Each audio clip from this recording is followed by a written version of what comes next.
Hi there, fellow poultry enthusiasts. Welcome to Poultry Nerds, the podcast where we nerd out on all things feathered and fabulous. Whether you're a backyard chicken keeper, a farmer looking to optimize your flock's health, or simply a curious bird lover, you're in the right place. Join Jennifer of Bryant's Roost and Carrie of Show Pro Farm Supply, the hosts and fellow poultry nerds. Ready to dive into the wild world of chickens, quail, ducks, and everything in between? Each week, we bring you expert advice, fascinating interviews, and poultry tales that ruffle a few feathers. All served up with a side of humor and a pinch of nerdiness and a few rabbit holes. Let's fly into this next episode. I'm so exhausted. I've been packing eggs all day long. Have you really? Yes. So Busy season hit you? It is here. It is upon us. And Well, I'm glad that you said that you've been packing eggs all day, because I got some questions about that. Let's do it. You ready? Yeah. Okay, go for it. How do you select what eggs you ship and what eggs your pigs eat? If they have a hole in them, they go in the pig bucket. If they're cracked, they go in the pig bucket. That's if fair. they're torpedoes, they go in the bucket. Now, okay, so I say that they go in the bucket, and I mean that somewhat literally and somewhat figuratively. So I also sell eating eggs. And eating eggs, it doesn't matter if they're torpedo-shaped or double yolkers or whatever. I was going to say, it might be a double yoker, which will be a bonus for the person getting it. So I have a method to my madness a little bit. So I have my quail in hatching time cages, which the egg rollouts are like in 3 sections. Yep. And okay, so I use the eggs out of the middle section first, which for whatever reason, the quail don't lay in the middle. They lay to the corners anyway. So I clean the middle sections off. And if I find double yolkers or large torpedoes or whatnot, I put them to the middle. And then I use them to fill my eating egg orders later, is what I do with those. Okay. Then with what's left, I keep a bucket at my feet while I'm packing orders. And if an egg doesn't go in the foam, it goes in the bucket. It doesn't go back on the tray. So if it's a golf ball, no pointy end, bucket. If it's too small, if it's too big, if it's got cracks or dents or peck holes or got wedged in egg roll out, got pooped on. Made a funny little noise when you pulled it out. Sometimes You're like, there, you can't see a crack, but it made a noise, so it's got to have a crack. So let's don't ship that one. Right. Now, I have seen some people on social media say that they're handling every egg before they pack it. They must not be shipping very many, because there's no way. No. I packed over, I want to say, if I just had to guess, 1,200 eggs today. There's no way I could handle those. Okay, so maybe they're not lying. Maybe they turn the lights off in their barn and they have a light box that they wave it over before they stick it in, however they ship it. But you don't see that. No. So I'm just being honest. If they want a candle, go for it. But I do not have that kind of time. I literally packed eggs for, I'm going to go with 4 hours straight today. And that just means putting them in egg foam. Now, I haven't even put them in shipping boxes yet. I'll do that after we're done recording. So I'll be out in the garage for a while. But anyway, so after, I go through all the eggs, pull out the ones I want to use, what I don't want to use. Yeah, so the racks should be somewhat cleaned off at that point. Yeah. The other thing that I do is I have, of course, large quantities of each variety. And let's say you order farrow quail eggs. I will pull just a few eggs from each breeder set, and they won't look the same. So you get at least eggs from 40 different hens. Yeah, that's good for diversity, because not everybody has a few thousand quail. If you take from different pens, they may be kissing cousins, but they're not brother, sister. So they don't have to worry about anything weird when it comes to mating the offspring together. So you diversify the genetics far enough. So that helps out pretty good. Yeah. So everybody should get a nice variety of genetics when I pack eggs. All right, what's your next question? Oh, man. So I'm trying to think of a PG-13 way, at least, to say it. Because when I saw it, I was like, what in the crap? But so there's somebody out there that will incubate eggs for the first couple of weeks. And then they want to sell them to you and ship them to you. I sent You know, that for to you when I lockdown. saw it. Let's see. So she lives in Alabama. At least the Oh, person now I you're going to sent- blame it on Alabama. It's Okay. Alabama's problem. Probably my neighbor. Okay, so if our listeners don't know, me and you own the Incubating Masterclass Facebook group. And even though we don't allow sales posts in the group, and I'm pretty hard about that, people do try to sneak them in. So this person tried to sneak a sales post in. And at first, I thought it was just a candling video. And I run my thumb across it to fast forward it because I thought she was just candling. And at the very end, I noticed that she had stopped candling and was just talking to the camera. So I went back to listening to it, and it was a sales spiel. She had tried to slide that in there. So I backed it up just a little bit and was listening to see what she was selling. She incubates eggs to right before lockdown and then sells them. And I was like, say what? How does that work? And so I backed it up again and I listened to it again, make sure I had enough coffee because this is in the morning. Make sure I heard that. And I was like, so I backed it up again and I said, David, I need you to listen to this. And he's listening and he's just looking at me. I said, did I hear her right? He goes, yes. And he just shook his head and went back to what he was doing. But see, he could just let stuff go. But I had too many questions about that. I was just like, how does that? So how is that a thing? I don't think it's a thing. So I asked some other people that I know, is this a thing that I'm just not aware of? And most of them were like, no, that's not a thing. Never heard of it. Don't even know what you're talking about. But one person did say she has heard about it, like in the sense of somebody across town maybe would sell somebody eggs to put underneath their broody hen to break the broody, which I could get behind that. I think I could get behind that if you're not spending a lot of money on it. But this particular individual, it was quail eggs. And she was selling them like on day 14, which is like balut day. And I don't know if she was shipping them or just selling them to people stopping by because that wasn't part of the video. I did go to her page and couldn't really find any information there. I'm going to assume she's not shipping. Let's hope she's not shipping. But because that's what I'm curious about, because you got to maintain temperature. And we've done podcasts before where you talk about the science behind incubating and why things have to be perfect, even though when it's in Mother Nature, it's not. Like, we've talked about all that stuff before.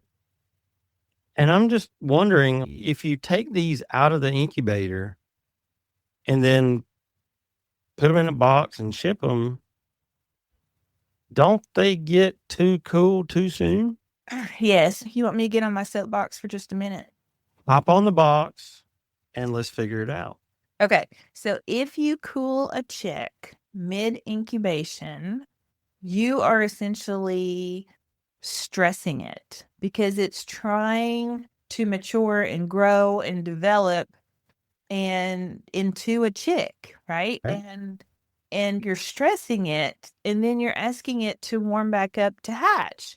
Now, if you took a chick that was 3 days old and took it out from under the heat lamp and stressed it to the point and it was wet, okay? Remember, they're wet inside the egg. So you wet a chick and you get it all nice and chilly, and then you put it back underneath the heat lamp.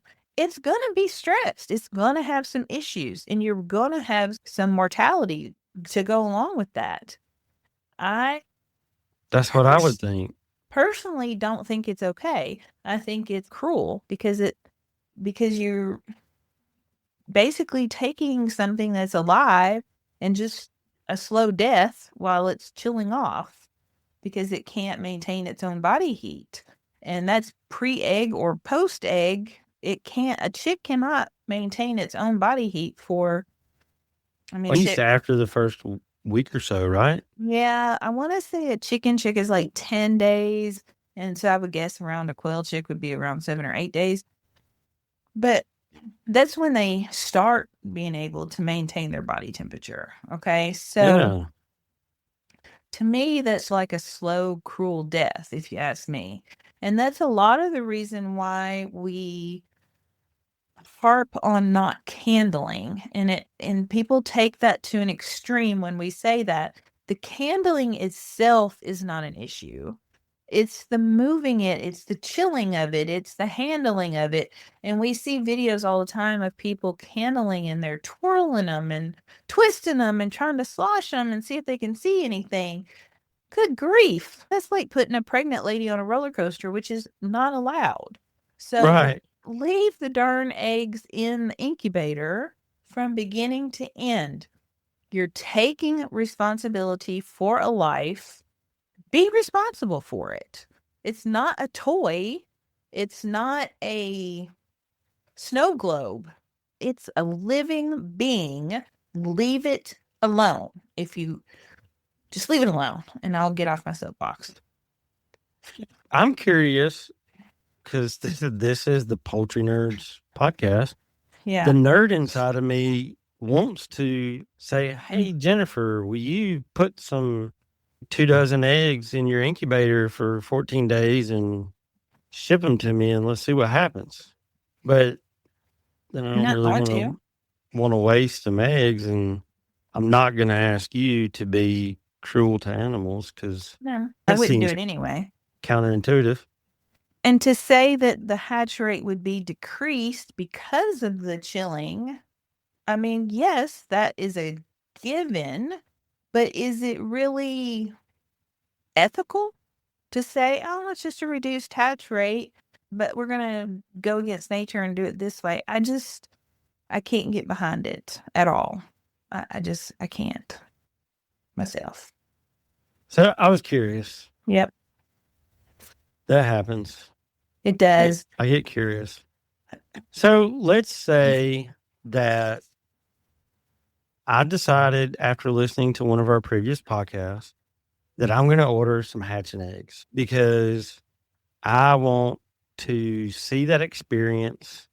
Like a mutual friend of ours recently had an experience where he watched the top pop off like popcorn, and I want to do that, hatch my own, but I don't know who to get them from. What kind of questions would you ask a breeder before you bought hatching eggs? Or if you decided to go the live bird route, what kind of questions would you ask the breeder? We'll be right back. This episode is proudly supported by the folks at Valley Hatchery. Valley Hatchery isn't just chickens. They offer quail hatching eggs, waterfowl, turkeys, game birds, guineas, and started pullets. The list really does go on. If it belongs on a working homestead, Valley Hatchery has it covered. What we appreciate is their focus on strong, healthy birds, clear information, and real choices like optional vaccinations, so you can raise your birds the way you want. From backyard flocks to working farms, Valley Hatchery provides hardworking birds for hardworking people. Learn more at valleyhatchery.com.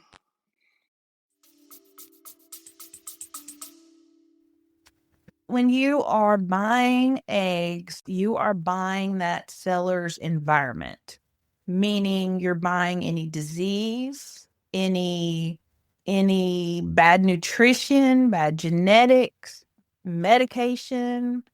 You're buying all of that, okay? Whatever that bird's been exposed to is in that egg. To a point. And that brings up some really crazy stuff, because you see that all over the place. But even I never considered you're buying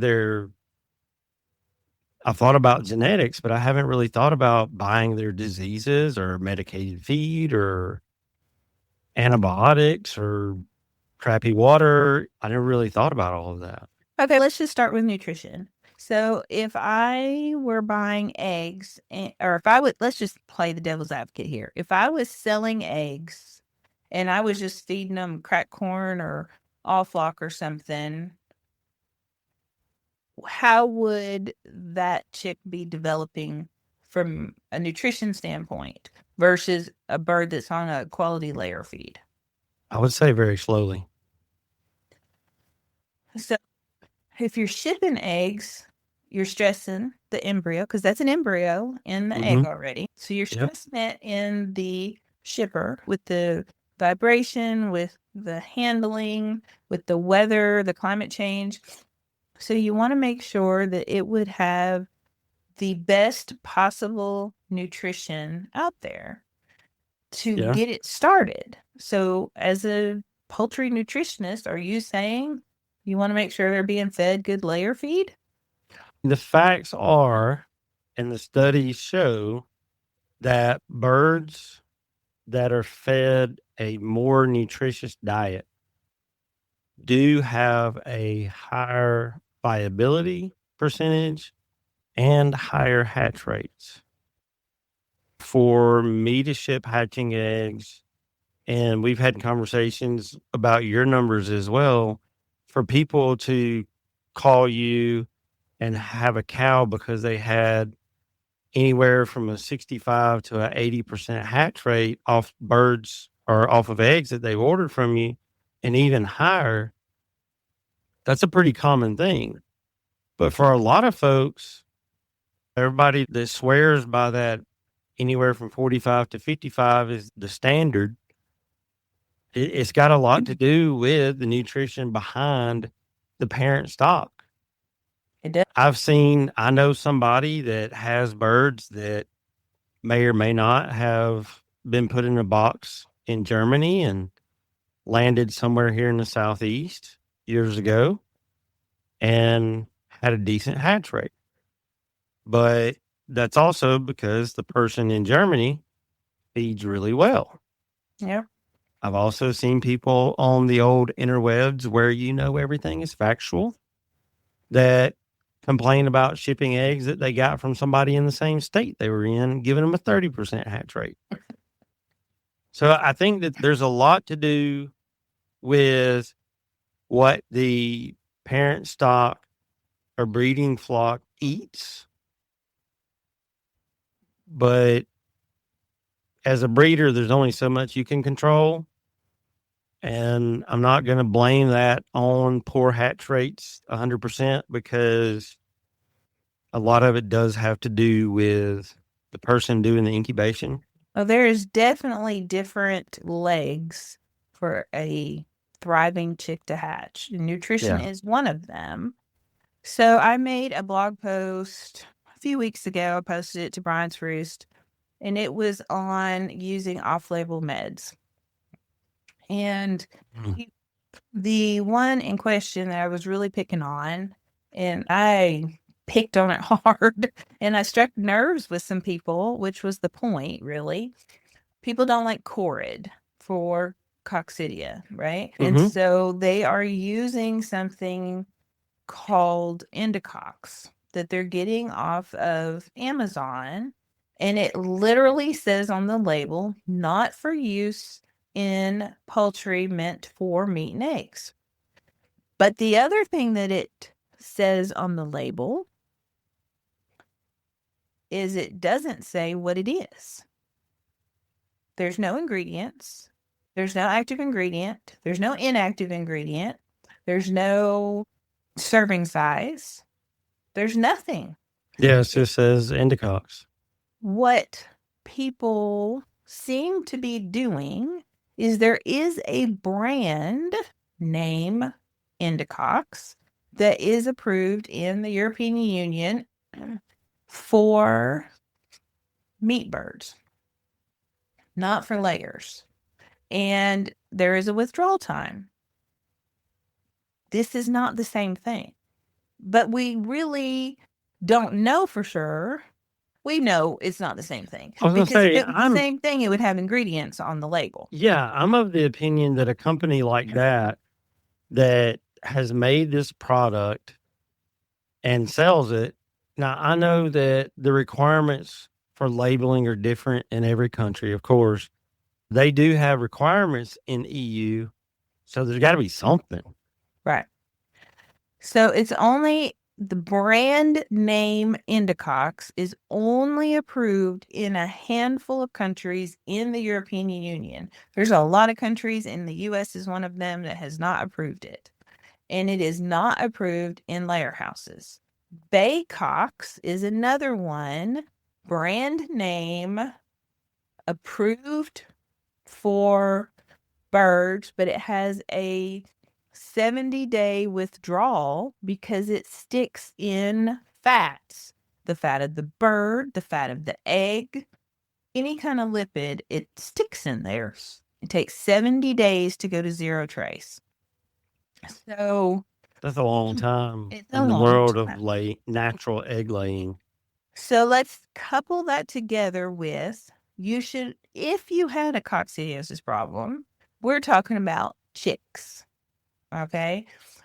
Now, take that information, taking it off label, into the hands of backyard people getting their information off of social media.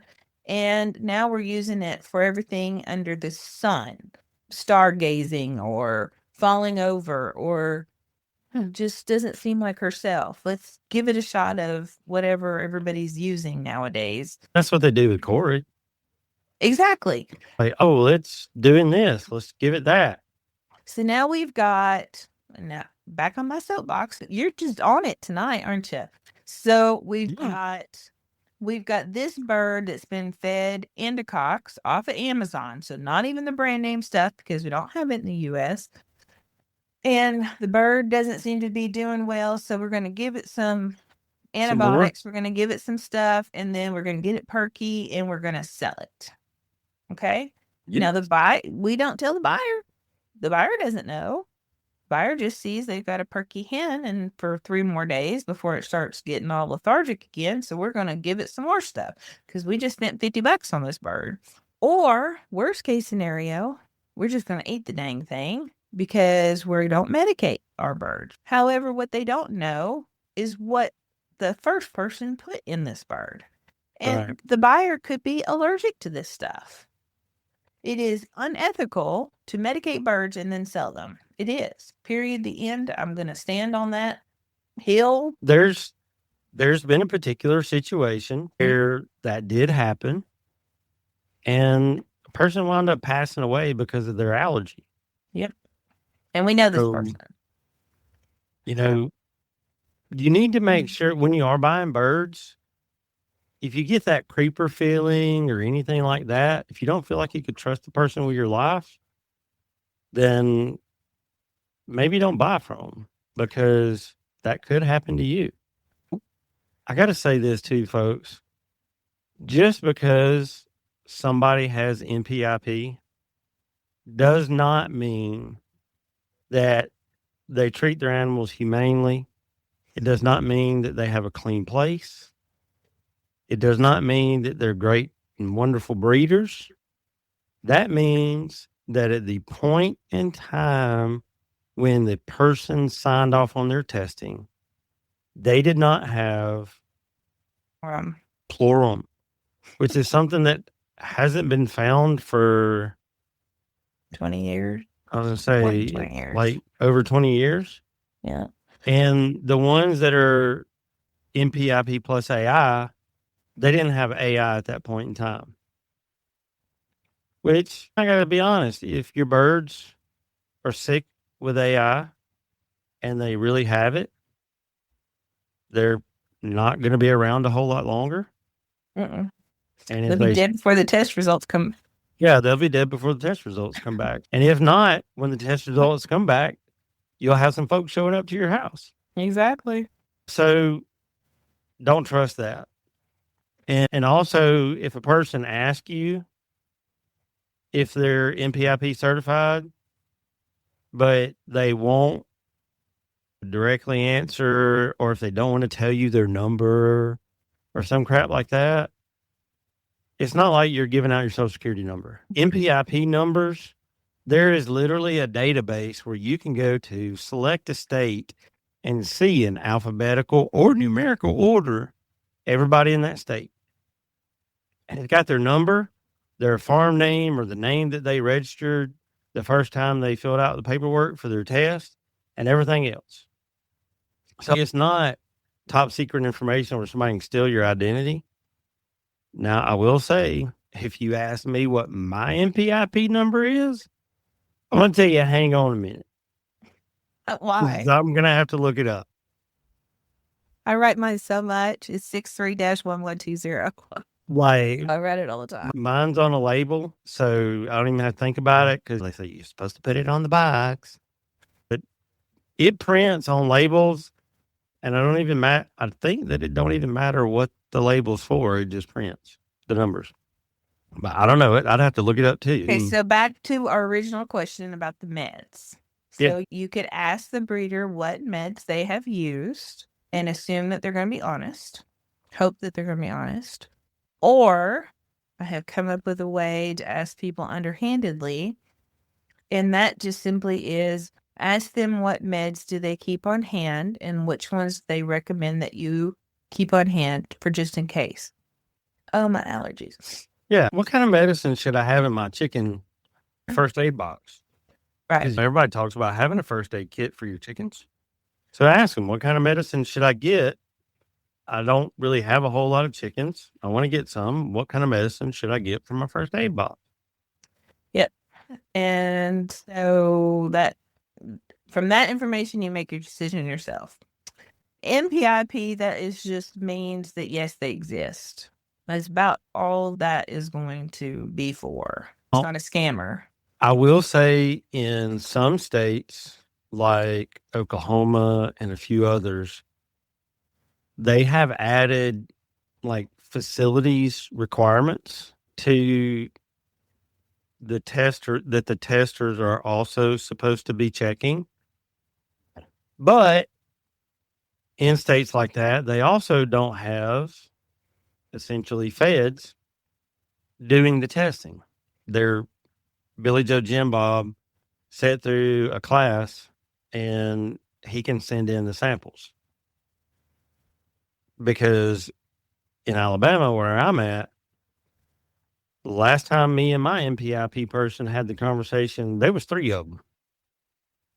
And they all drive white Dodge Rams, and they work for the federal. They're not on the state level. You want to hear something funny I heard the other day? Yeah. And I won't say which state, but lady wanted to get NPIP tested, and she couldn't because she had pigs. And I said, pigs don't fall under NPIP. I do not understand what you're saying. And she said, no, you can't get NPIP if you have pigs. And I said, I'm not computing exactly what one has to do with the other. And she said, because the lady doesn't like pigs and is scared of them, so therefore she won't come, therefore you can't be approved. All righty then. I just had to laugh. I was like, okay, serious. Okay. There's another state that they don't like to NPIP people for ducks, geese or swans that have a pond, Dang, I'd be like where those are supposed to flourish. yeah. Yeah, Huh. because those Canadian ones that will drop the crap, they'll land anywhere when they're going either direction. And if you have a pond and they see other geese or ducks or whatever, I guess their thought is that they'll hang out with them and get them sick or something. I don't know. Okay. So, how to box them. You want to know how they're going to box the eggs. Of course, our preference is going to be egg foam. There are some creative ways of boxing out there. Brent, who was on the show a couple weeks ago, he received some eggs in a Ziploc bag one time. Pretty sure those Like in a just Ziploc bag. eggs in a Ziploc bag and Yeah. bubble wrap or No. foam, like In a those little Ziploc foam bag. nugget thingies. Nope. Nope. Just in Oh. a Ziploc bag. We've seen them online where people put them in a box. I've seen that. Then, of course, the most common is putting them in egg cartons. And I'll know I'll get some hate mail for this, but if you really Jennifer trust at poultrynerds.com. here's my reply to that. When you go to the store, now I haven't bought eggs in many years, but if you go to the store and you buy eggs, what's the first thing you do standing in the aisle at the store? Oh man, you see so many people open them up and check them out. So if the egg cartons are so great at protecting the Why do you check them out? before you even buy them, and this is for a $2 batch of eggs.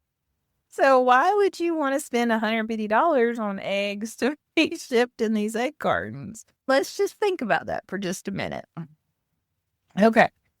You know. The age of the eggs. Now, we don't want eggs over 10 days old going in the incubator. So you have to work backwards.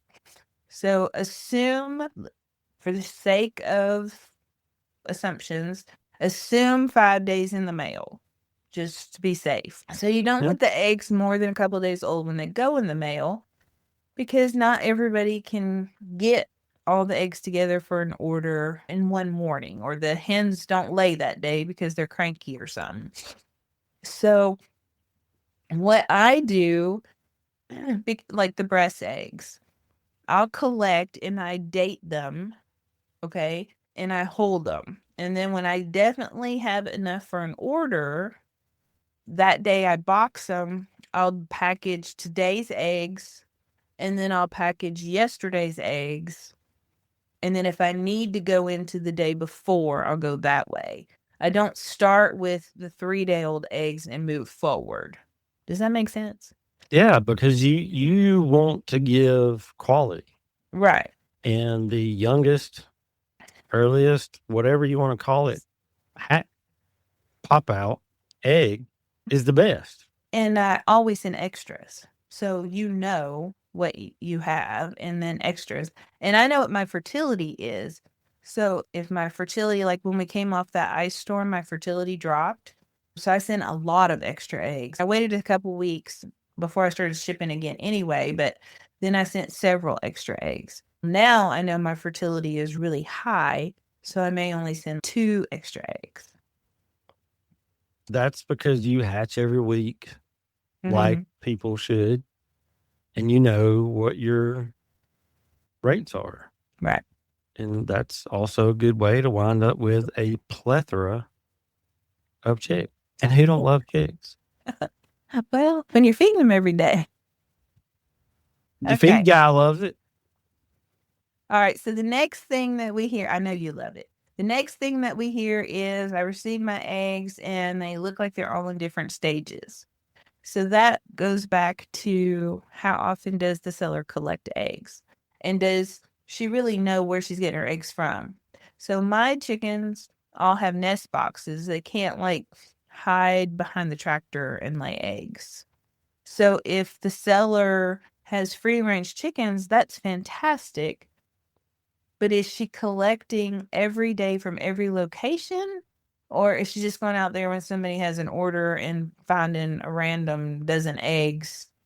Because if that happens and she finds a nest that's been out behind the tractor in the sun for 4 days, those eggs are going to be, the embryo age of those eggs is going to be older than a fresh egg.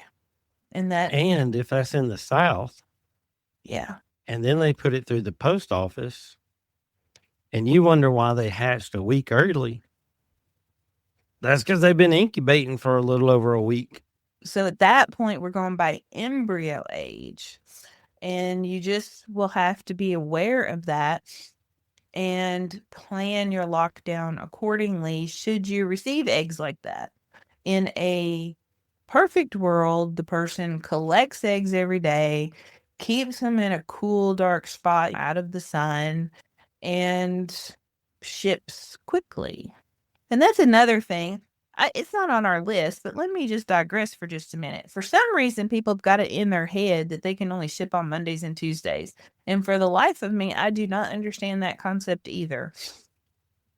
If you're in somewhere where your office sucks and you know it, then I could see the precaution. Over here in the real world where I try to spend most of my time, even on Saturday after 12 o'clock when your post office closes, your mail still moves. Yeah. As long as you dropped it off. Because I have passed a post office at 2 o'clock in the morning that had an 18-wheeler backed up to it, and I saw stuff going in and out of it. So I know they're taking the mail and moving it. Just the retail counter has hours. The rest of the post office works 24/7, basically. So if I mail eggs on a Monday and you get them on a Thursday, or if I mail them on a Thursday and you get them on a Monday, that's still 4 days, right? If you add that and carry the one and subtract, 4 days. So really, what difference does it make? And if they're sitting in the post office in the air conditioning, I don't know. I don't understand. So I just ship 5 days a week. Unless it's raining really bad, and then you only go to the post office 4 days a week. Yeah, I don't like to drive in the rain. All right, so we got that. Store the eggs in a cool, dry space. We did all this stuff. Mm-hmm. Lastly is, how do you find these sellers? So that has been a huge... I would like to have $1 for each time I have seen that question on social media. Yes. Because if that is the case, we may be having this conversation, but I would be retired. Because I've seen it 10 million times. Yep. And finally, somebody came up with a hatchingeggdirectory.com webpage where verified people have, like, Billy Joe Jim Bob can't just get on there. Somebody has to know that they're doing all the things right and checking all the boxes, that is a trusted individual to get added to that directory. Yes. So I created the Hatching Egg Directory for those breeders who ship in foam and are NPIP. I don't hatch off their eggs and calculate their hatch rates or anything, but I promise they're real people and they use quality materials to ship their eggs. And so you can go to hatchingeggdirectory.com. I've put in search engine of sorts in there, so you can search silky eggs or quail eggs or button eggs or whatever you want. And I don't view it as competition. I view what? Silkies go first. I need more silky breeders, people. Come on. Jennifer, we can't even get a silky breeder to come on the show and tell us about their silkies. So I don't understand. But it is the best hatcher in the world, though. So anyway, I don't view having the hatching egg directory as a competition to myself.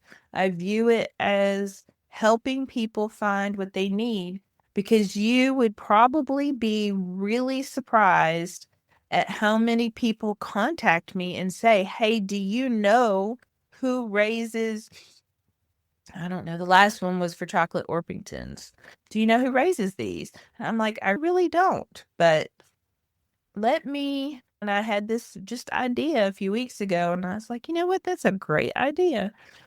So now I've just dedicated part of my website to this directory, and all you have to do is ship an egg foam and have NPIP and send me your information, and I will put all your information on this directory so people can find you. How much easier can it be than that? And the more people we get, the more buyers will come, and it will just build, and we can just all work off of each other that way. And two, in all fairness, if somebody is located in Baja, California, and when they search for hatching eggs for Coturnix, and the only person they can find is located in New York, they might not get a good hatch rate, because in transport, one hiccup, and those things are going to be in transport for 2 weeks. So if you are in Baja, California, go to the directory and look for somebody that's close to you that has what you have, because it may be that it means enough to you that instead of ordering them and shipping them, that you actually have a conversation with the person and go pick them up. Like, that could be a thing. And then you wouldn't have to worry about it at all. All kinds of options, but Yeah. So I'm adding to it every day, and I hope that it continues to grow and becomes a thing, because I think it's needed. You can't sell on social media technically, and I know people are tired of eBay. And quite honestly, eBay's great for people getting started. I have stuff on eBay, but eBay's fees are so high. So if you can go around eBay and straight to the seller, then that is fantastic for everybody, because you get more one-on-one intervention, and the seller doesn't have to pay all those fees and can cut out the middleman. So hatching an egg directory doesn't cost anything. You just go on there and search, and you contact them. It has no fees whatsoever either way. I never thought to even say that. It's free. But hey, I'll say this too. Do not email, call, Facebook message, or text message one of us and ask us if somebody's on the directory. No, you got to go look for yourself. Yep. Okay. So it's incubator season. If your incubators are empty, fill them up. Shame on you. And if you need help, we always have incubatormasterclass.com. If you buy eggs from either one of us, you get that for half price. We also run a support group We have a support group. Hatchaholics Anonymous. It's Incubator Masterclass on Facebook. Did you know that is almost 16,000 people already, and it's only 3 months old? People want to know good information about hatching and incubating. Yeah. It's cool. People have started tagging me into the post. Brian's Roost, what do you think about this? Brian's Roost, what is the answer? It's fun. Yeah. So I don't know. We do our best to put out information based on, no, I'm not going to say we do our best, because we just flat out will not put out information that is not based on some kind of fact, whether it be something we learned in school, or something that we learned from our own in-depth research, or something that we learned the hard way on our farm. Like, we don't do that. Mm-hmm. We're not going to do that, because there's a lot of that out there, and we're against that. We want people to have the best information they can and let it be what it is. Now, I love the fact that we can do almost all of this stuff for free. I just want to add that the reason why we do have a small price tag on Incubation Masterclass is because we do have to pay for the website. So it has to support itself. The but website, it's $17. yeah, and the website costs a lot. Yeah. By the time you start adding videos and lots of videos to the website, $9.99 plan don't cut it. No. So we are trying to put out as much information as we can to help everybody and just support everybody. That's what our plan is. Yep. All right. Next week, I'll be here. Yep. See y'all later. Thank you for joining us this week. Before you go, be sure to subscribe to our podcast so you can receive new episodes right when they are released. And they're released every week. Feel free to email us at poultrynerds@gmail.com to share your thoughts about the show. Until next time, Poultry Pals, keep clucking, keep learning, and keep it exciting. This is Carrie signing off from Poultry Nerds. Feathers up, everyone.